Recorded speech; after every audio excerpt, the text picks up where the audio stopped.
Ladies and gentlemen, boys and girls, you are watching the station identification of one of Wayland City's resident YouTubers. Live in the basement.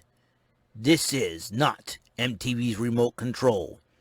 And he is not Ken Ober. God rest Ken Ober's soul. This is WEML-TV, Channel 77. And now here's your host, New Bedford, Massachusetts' own, Mr. Eric M. Lima.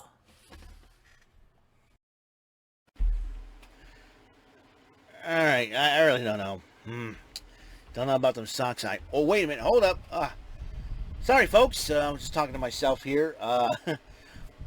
Yeah, I'm sure you heard my announcer, what I'm here for. That's right. I'm Eric Lima, and I host this show. I host this channel. I own this channel, WEML-TV, Channel 77. What's going on, everybody? And this is episode 428 of the show, July the 30th, 2021, 10:54 p.m. And I hope you guys had a great week so far. It's been a good week. I'll tell you what, and it has been an up and down kind of week. You know, it'll be a little cooler, a little hotter.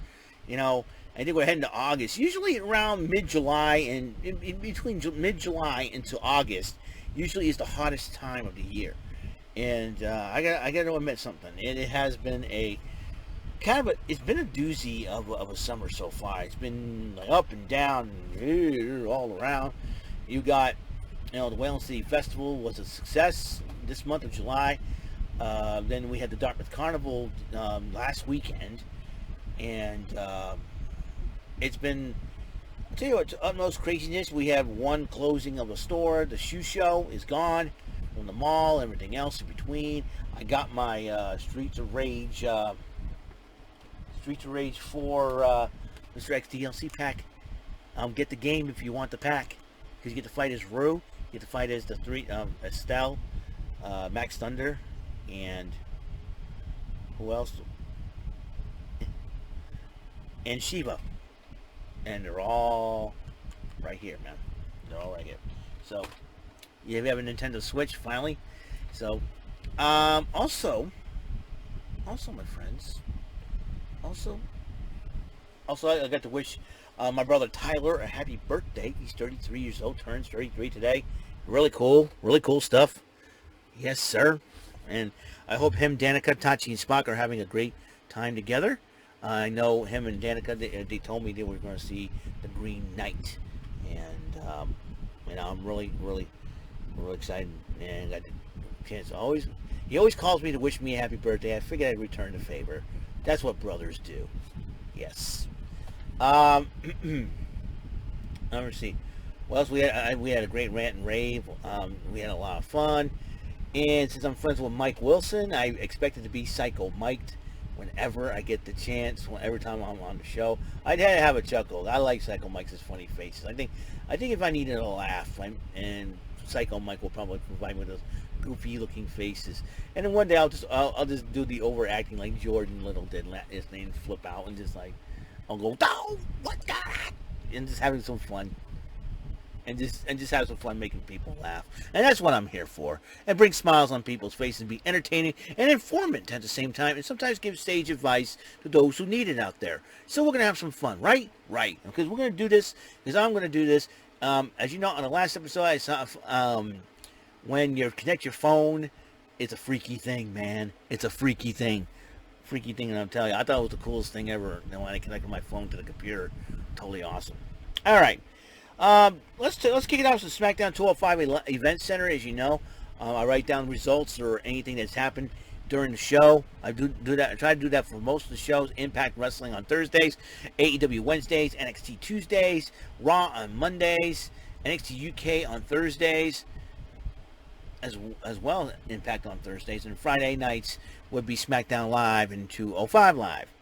So, Friday night SmackDown, 205 Live, and the champ John Cena, Mr. You Can't See Me, kicked off SmackDown, made jokes about Paul Heyman's remix of his theme song, and Roman Reigns' promo about missionary positions.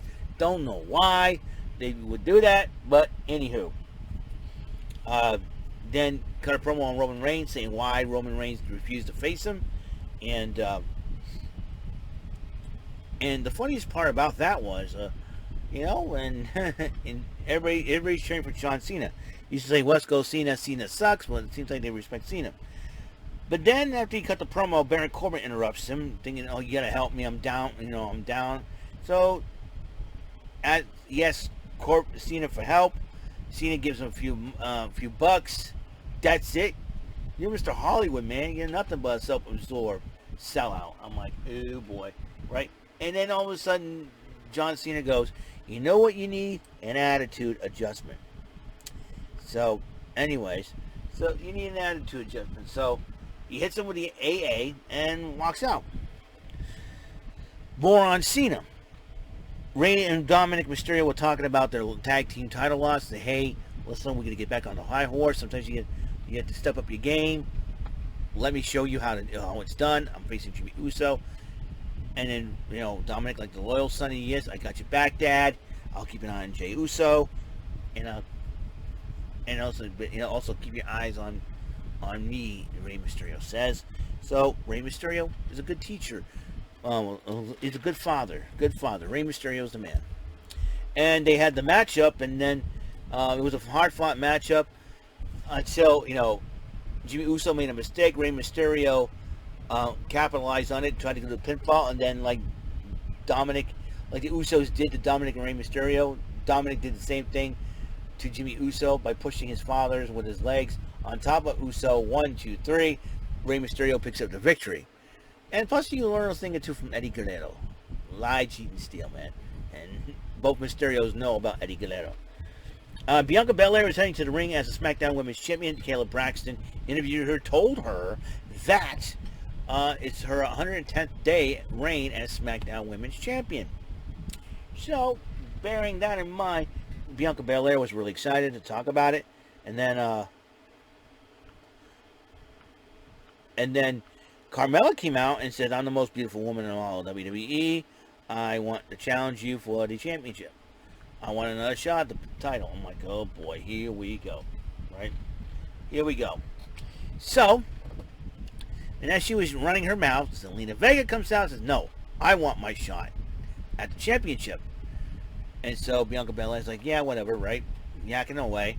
And then both ladies jumped her, and then the returning Sasha Banks came out to her aid. So Sasha Banks has returned, and what were her intentions? Well, a lot more on that later. Kayla Braxton did interview 24/7 champion Reginald, who wants to be referred to as Reggie. I call him Reggie Thomas. That's like his name. So Reggie Thomas talks to Kayla Braxton about the champion, 24/7 champ, and the 24/7 title. How he's got prepared for it. How he's got a rear view mirror and a shopping cart. So he goes out there not knowing who his opponent would be. Then, as he waited for an opponent, the Alpha Academy showed up. And I'm like, uh-oh, if it's Otis, Reginald is a dead man walking, and I don't think anybody will try to get that, or pry that 24/7 title off of Otis anytime soon. But Swerve City, so to speak, no pun intended for Isaiah Swerve Scott, Otis says, not me, it's him. Chad Gable blindsides Reginald, or Reggie, and Reggie fought back, did his flips, but then Otis got involved, but you know, it's like a regular matchup. The 24/7 title was on the line, but it was a regular matchup, but that would cause a disqualification because the 24/7 rules have been suspended. That means no other competitor gets involved in the match. So that's why, hence the disqualification victory, I do believe. Reginald did escape. Reggie did escape with the championship intact. And Adam Pearce and Sonya Deville were talking to each other in the office. Sonya Deville says, "I've got the main event. It will be Carmella and Zelina Vega versus Bianca Belair and Sasha Banks." More on that matchup. But then they had the Balor and Reigns contract signing. But then Roman Reigns signed the contract, but just as soon as Finn Balor is about to put pen to paper, Corbin blindsides him, attacks him, and then throws him outside the ring. And he grabs the contract and was going to go to sign it, and then John Cena came out and attacked Baron Corbin. So, John Cena grabbed a blue Sharpie, signed Cena on it, Roman Reigns is not too happy about it. So the match is made official for SummerSlam. The Universal title on the line. Roman Reigns goes one-on-one with John Cena. Then Paul Heyman confronted both Sonya Deville and Adam Pearce about it, but they said, nope, it's official. We're not changing it. It's official. The Universal title match between Roman Reigns and John Cena. Then they also announced a match for next week as Finn Balor goes one-on-one with Baron Corbin. So Mr. Down on his luck, well, he's going to get his butt kicked again. And I wouldn't be surprised if Baron Corbin could make some kind of alliance with Sami Zayn to help him out of this funk. That could be it. I got a hunch because Sami Zayn got humiliated by Balor last week, so I don't think Sami Zayn will be done with him. And I would not be surprised if Sami Zayn forged some kind of alliance with Baron Corbin. I think that could be in the cards. Who knows for sure. And big, huge six-man tag matchup. Big E, the Mr. Money in the Bank, Cesaro, who's been targeting Apollo Crews for the Intercontinental title, and King Nakamura with Rick Boogs on the guitar, Pat McAfee's favorite musician, went up against Apollo Crews, the Intercontinental Champion, with Commander Aziz, and the Dirty Dogs, which consist of Dolph Ziggler and Robert Roode. It was a heck of a matchup. Then Rick Boogs' guitar shredding has distracted a lot of people, but annoyed the heck out of Commander Aziz. Commander Aziz tried to grab the guitar. He says no. So Commander Aziz slams him. But he seemed to be recovering just fine after King Nakamura delivered the Kinshasa for the 1-2-3 over Apollo Crews, the Intercontinental Heavyweight Champion, which is pretty cool. So Edge was arriving to the ring, was about to address the Seth Rollins situation, when all of a sudden Seth Rollins blindsided him from behind. And during the commercial break, and then come back to commercial break, Edge kept on Seth Rollins kept on attacking Edge, and then he grabbed the microphone and said, "Hey, if I cannot be a Universal Champion, neither does Edge." And he walks out. Mr. Drip Boy. Oh boy. Then main event, Carmella and Zelina. Ever since Zelina Vega came back, she got shot right up in the main event slot of the match. Going up against Bianca Belair and Sasha Banks. These four women fought hard, but in the end, the SmackDown Women's Champ Bianca Belair and the former champ Sasha Banks wins the match. And as they were celebrating, Sasha Banks attacks Bianca Belair, and that is where your next SummerSlam matchup will end up being for the SmackDown Women's Championship. I've got a hunch. We'll talk about 205 Live. The arrogant Australian Grayson Waller, because he's been running his mouth far to me, went up against Ike Manjiro, the dude who wrestles in a suit coat, and that's besides his tights. And he signed off on they signed off on the jacket that Ike Manjiro wore, and that would be watermelon jacket. And with a hard-fought match between the two of them, but then in the end, Ike Manjiro did win the match. And then Drake Maverick went one-on-one with Asher Hale, and Drake Maverick decided to go back to the place he was in charge in to be an in-ring competitor. So Drake Maverick says he's starting from the bottom up. And in the end, Drake Maverick did defeat Asher Hale. And that is your SmackDown 205 Live Event Center report for July the 30th, 2021. That's all the time we have on the show, because it's basically 7 past 11. I got to upload this video of episode 428 of WEML-TV channel 77. Hope you guys like this video. If you like this video, you like any of my content, please subscribe. And if you like any of the videos, give it a thumbs up. If you don't, give it a thumbs down. If you find something interesting about my videos, comment on it. I like to hear what you have to say. And I know, and be forewarned, if you're a troll disrespecting me or any member of my family or my friends, you get blocked. As simple as that. And that's what I'm telling. That's a warning, first and final warning. But I got good people that have been supporting my channel, so this is a good thing.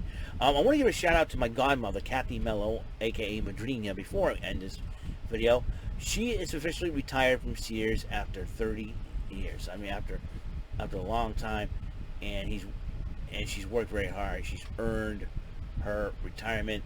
thank you, Kathy Mello, for making JCPenney one of the best stores ever. And enjoy your retirement, my dear godmother. Honored to be your godson. All right, that's all the time I have on the show. Episode 428 of WEML-TV Channel 77. Until the next episode, episode 429, on the final day of July, peace, love, and bless out.